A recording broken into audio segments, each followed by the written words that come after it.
projects which are totally new up to 75% coverage, and projects which are only expansion will get 50% coverage. The loan which will be given will be to a maximum amount of 100 crores. This guarantee will last for 3 years, and the interest rate for this health sector is about 7.5. It's capped at 7.95%. And if the focus within this is on aspirational districts, whether it is expansion or for new projects, 75% cover is being provided, and therefore 7.95 being the interest cap, the top cap being given, considering that without this guarantee you would have had to pay 10 to 11% interest. If this is for the health sector, we are also extending this to all other sectors, where 60,000 crores is being dedicated for the cover for that. But here the interest cap is at 8.25%. So all other details will be given out in the due course within a short span of time. But the other sector that we are talking about, like the way in which we did in the ECLGS, as we progress, we will evolve the needs. Depending on the needs which are coming out from the ground, we will keep changing that description and the coverage of the scheme. The next one is an additional 1.5 lakh crore for emergency credit guarantee scheme, which was launched last year after the Atmanirbhar package. Now that was up to 3 lakhs, if you remember, 3 lakh crores. And of that, through the ECLGS, before I go into this, the Hindi version of the, sorry about that. धन्यवाद माननीय वित्त मंत्री जी। जैसा आप सबको विदित है कि कोविड महामारी के चुनौतियां जो देश और दुनिया के सामने आई,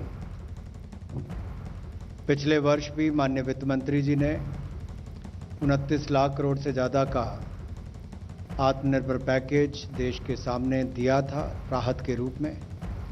एक बार फिर आर्थिक राहत का ये पैकेज जो है ये लेकर आपके बीच में आए हैं, जिनमें अलग अलग क्षेत्रों को इसमें सम्मिलित किया गया है। पहला एक क्षेत्र ऐसा है जहां पर स्वास्थ्य चिकित्सा की जब बात करते हैं तो उसका बहुत बड़ा महत्व है। इस सेक्टर के लिए कुल मिलाकर देखा जाए तो कोविड प्रभावित क्षेत्रों के लिए, सेक्टर्स के लिए 1,01,000 करोड़ रुपए की क्रेडिट गारंटी योजना लेकर आए हैं। और हेल्थ सेक्टर जो है विशेष तौर पर इस पर बल दिया गया, 50,000 करोड़ रुपए इसके लिए रखा गया है। और प्रमुखता से उन क्षेत्रों के लिए जहां पर स्वास्थ्य की सुविधाएं उस स्तर पर नहीं पहुंच पाई थी, अनडिजर्व्ड एरियाज जो थे, उनको मद्देनजर, उनको ध्यान में रखकर उस उद्देश्य के साथ कि चिकित्सा के आधारभूत ढांचे के विस्तारीकरण के लिए इस पैसे का इस्तेमाल किया जाएगा। और इसमें जो गारंटी कवर है वो उन प्रोजेक्ट्स के लिए जिसका विस्तारीकरण हो रहा है उनके लिए भी, जो नए प्रोजेक्ट्स हैं उनके लिए भी लेकर आए हैं, जिसमें स्वास्थ्य और चिकित्सा के आधारभूत ढांचे को बल मिलेगा। लेकिन ये 8 महानगरों के अलावा जितने क्षेत्र हैं उसके लिए दिया जाएगा। इसमें गारंटी की कवरेज जो है वो 50% विस्तार वाले प्रोजेक्ट्स के लिए होगी और 75% नए प्रोजेक्ट्स के लिए होगी। जो आकांक्षी जिले हैं हमारे, उनमें भी गारंटी की कवरेज जो है वो 75% रहेगी, चाहे विस्तारीकरण के लिए हो या नए प्रोजेक्ट्स के लिए हो। तो एस्पिरेशनल डिस्ट्रिक्ट्स में 75% गारंटी कवर रहेगा, नए प्रोजेक्ट्स के लिए भी और विस्तारीकरण वाले प्रोजेक्ट्स के लिए भी। जबकि 8 महानगर के अलावा जो बाकी रह गए हैं उनमें विस्तार के लिए 50% और नए प्रोजेक्ट्स के लिए 75% गारंटी कवर रहेगा। मैक्सिमम ऋण इसमें 100 करोड़ तक का मिल पाएगा और गारंटी की अवधि 3 वर्ष तक की रहेगी। इंटरेस्ट रेट जो है इसको सीमा इसकी लगाई गई है 7.95%, जो मार्केट से बहुत कम भी है। और इसके अलावा इसकी गारंटी जो है वो national credit guarantee trust company देगी। जो बाकी के सेक्टर्स हैं हेल्थ सेक्टर के अलावा, उनके लिए 60,000 करोड़ रुपए का इसमें प्रावधान किया गया है और उसमें इंटरेस्ट कैप जो है वो 8.25% सालाना रहेगी। इसकी जो डिटेल्स हैं आपको बाद में बता दी जाएंगी। और जो बगैर गारंटी के जो नॉर्मल इंटरेस्ट है वो लगभग 10 से 11% रहेगा। We now move to the additional 1.5 lakh crore for emergency credit guarantee scheme. You know, it was announced during the Atmanirbhar package announcements in May 2020. At that time, we had said it will be up to 3 lakh crores, of which 2.69 lakh crores have already been dispersed through the ECGLS 1, 2, and 3, in which, you know, first we covered the MSMEs, then we also included some other sectors. And the third one also brought in hospitality and others. And as a result of which, 2.69 crores have already been utilized. The rest will also be available for people to utilize it. Now we are enlarging the scope of the ECGLS itself, where it was up to 3 lakh crore. Now we are bringing in another 1.5 lakh crore under the emergency credit line guarantee scheme. Now here, sector-wise details will be given sooner based on the evolving needs, and the overall cap for admissible guarantee has been raised to 4.5 lakh crores.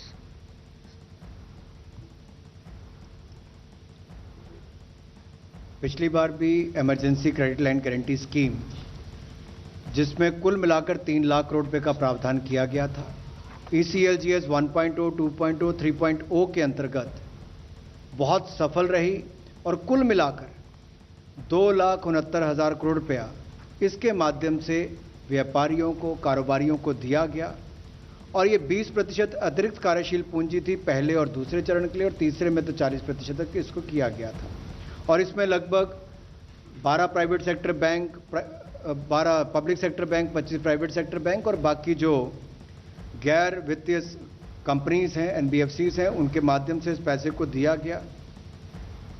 अब इसकी limit जो है वो स्वीकार्य guarantee की, उस पर भी जो अमाउंट प्रपोज्ड है, जो स्वीकृत है, उस पर उसको वृद्धि करने की बात कही गई है ताकि और लोगों को इसका लाभ मिल सके। जो 20% उनकी आउटस्टैंडिंग लोन लिमिट है, उस पर इसको प्रत्येक ऋण पर बकाया जो है उसके हिसाब से किया जाएगा। और सेक्टर वाइज जैसे इसकी आगे आगे मांग भी बढ़ेगी, उसको ध्यान में रखकर बाकी निर्णय किए जाएंगे उभरती हुई जरूरतों को देखकर। जो हमारे कॉन्टैक्ट इंटेंसिव सेक्टर्स हैं, ज्ञान क्षेत्र से संपर्क रखने वाले हैं, चाहे वो टूरिज्म, ट्रैवल, टूर ऑपरेटर्स, ये बाकी सब उसमें आते हैं, उसको इसमें ऑलरेडी कवर किया गया है। 4,000 करोड़ तक के उसको इसमें लाभ दिए गए हैं, उसको आगे भी इसको ऐसे ही जारी रखा जाएगा।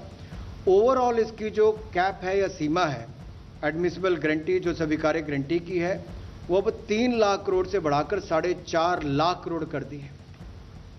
3 लाख करोड़ में यानी कि 50% की और वृद्धि करके 4.5 लाख करोड़ रुपया इसको किया गया है, जिससे बहुत ज़्यादा लाभ कारोबार और व्यवसाय करने वालों को मिलेगा emergency credit line guarantee scheme के माध्यम से। The next one is a totally new scheme. This is a credit guarantee scheme to facilitate loans through the MFIs, microfinance institutions. We aim to reach out to 25 lakh persons who are absolutely smallest borrowers from the MFI, and this would be a maximum loan of 1.25 lakhs to an individual, and the rate will be at least 2% below the maximum rate which is prescribed by the RBI. So the focus of this will be on new lending and not on repayment of old loans.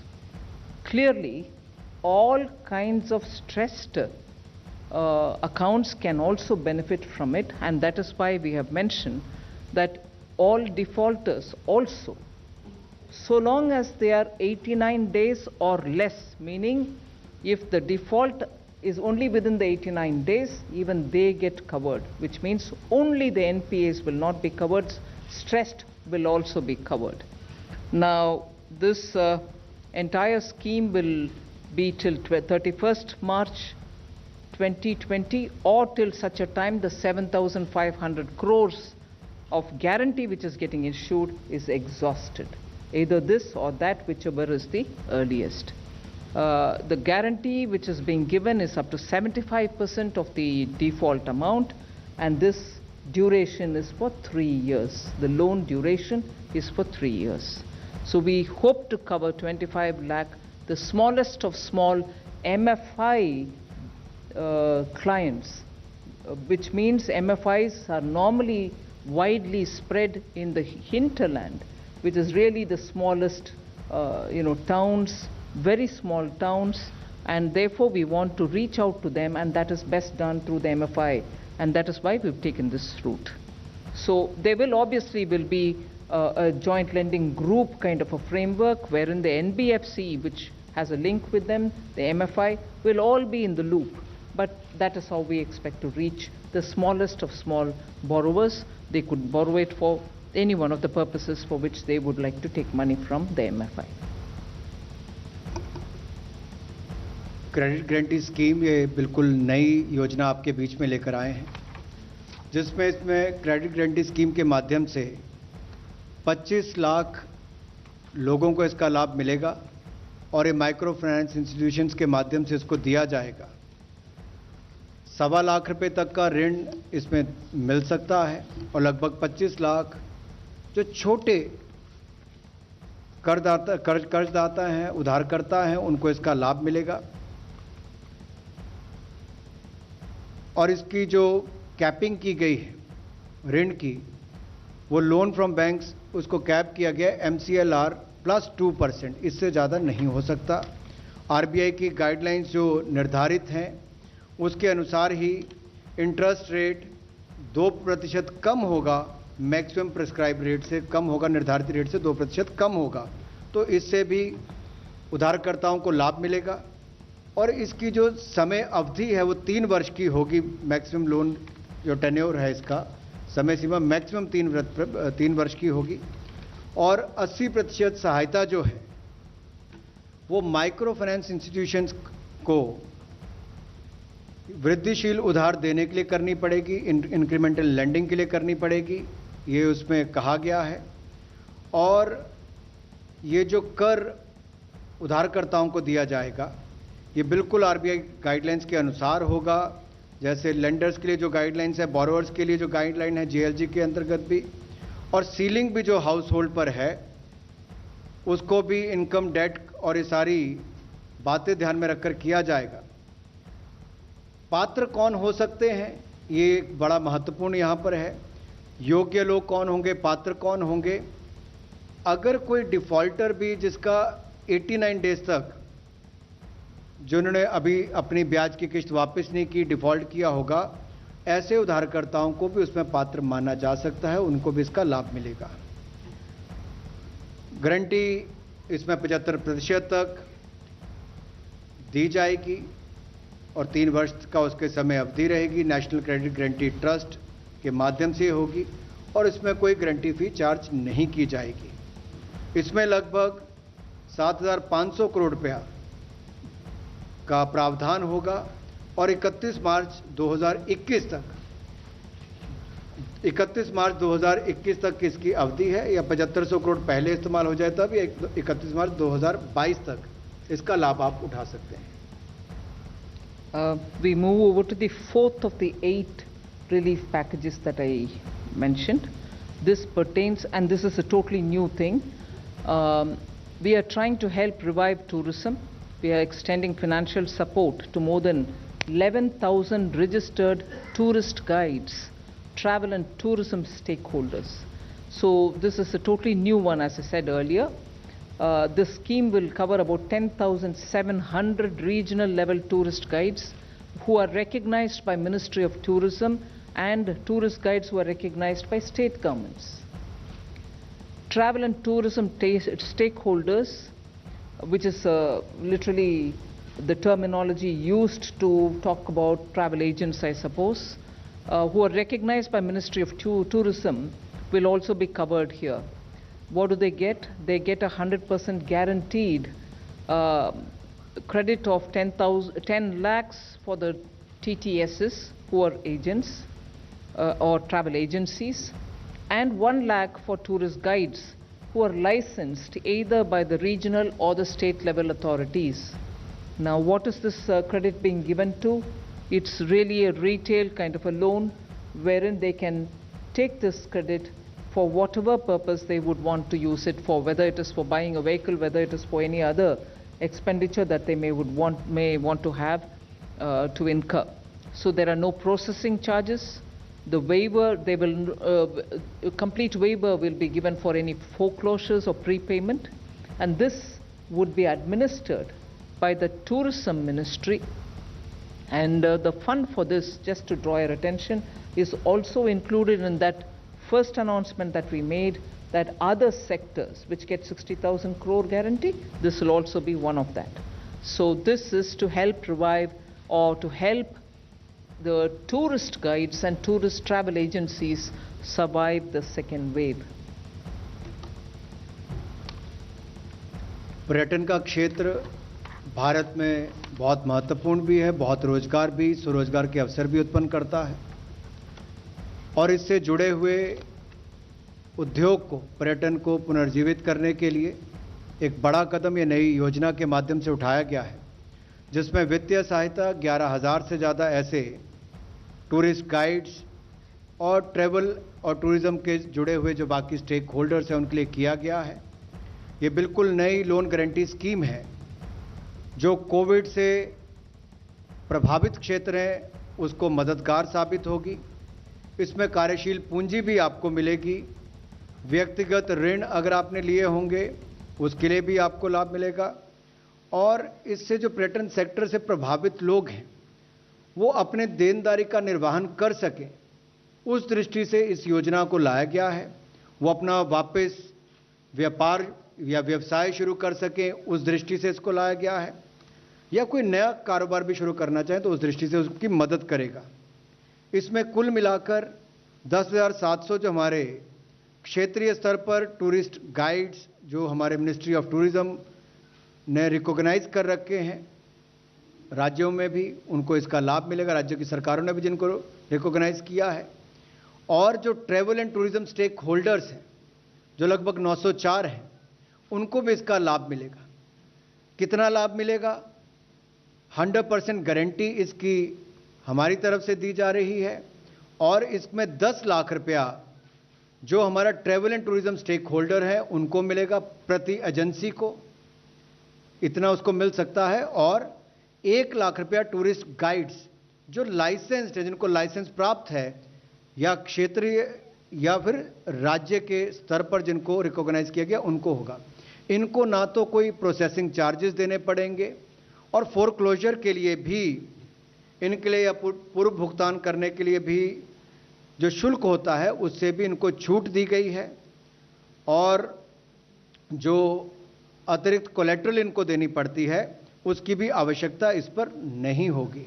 तो इस तरह से बड़ी मदद उसके tourism क्षेत्र के लिए यहाँ से भी होने वाली है। The next one also pertains to tourism sector. For the visas which are, once we start visa issuance again, the first 5 lakh tourist visas will be issued totally free of charge. This will benefit for any tourist only once. The scheme will be applicable till 31st March 2022 or till the first 5 lakh of visas get covered. In other words, till 31st March 2022 or till the first 5 lakh tourist visas are issued, everyone gets free tourist visa. Beyond that, of course, the usual regular charges will apply. So this, I think, will have a great incentivizing impact on those short-term tourists who come in for just with a 1 month visa.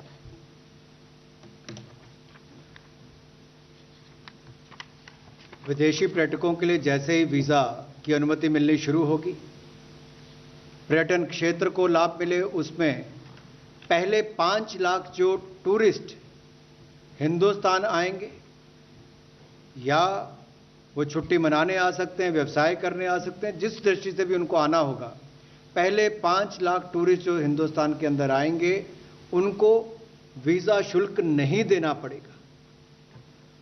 2019 में लगभग 1,93,00,000 विदेशी पर्यटक भारत आए, जिन्होंने कुल मिलाकर 2,23,390 करोड़ खर्च किया। ये चाहे अवकाश पर आए हों, व्यवसाय करने आए हों। औसतन जो टूरिस्ट आता है, विदेशी पर्यटक यहाँ पर आता है, वो 21 दिन औसतन भारत में रुकता है। प्रतिदिन औसतन वो लगभग 2400 रुपये खर्च करता है। इसके अलावा ये जो वीज़ा की अवधि है, जैसे इसको हम वापस शुरू करेंगे, वीज़ा जारी करना शुरू करेंगे, या तो पहले 5 लाख टूरिस्ट को इसको वीज़ा शुल्क माफ़ किया जाएगा और इसका वो लाभ उठा सकते हैं, लेकिन एक टूरिस्ट जो है, एक पर्यटक जो है, उसको एक बार ही इसका लाभ मिलेगा, बार बार नहीं। उसको कैप किया गया उस तरह से। और ये स्कीम 31 मार्च 2022 तक रहेगी, या पहले 5 लाख जब वीज़ा मिल जाएंगे उसके बाद इसको बंद कर दिया जाएगा, या 31 मार्च 2022 तक इसको जारी रखा जाएगा। इसका कुल वित्तीय जो प्रभाव होगा वो लगभग 100 करोड़।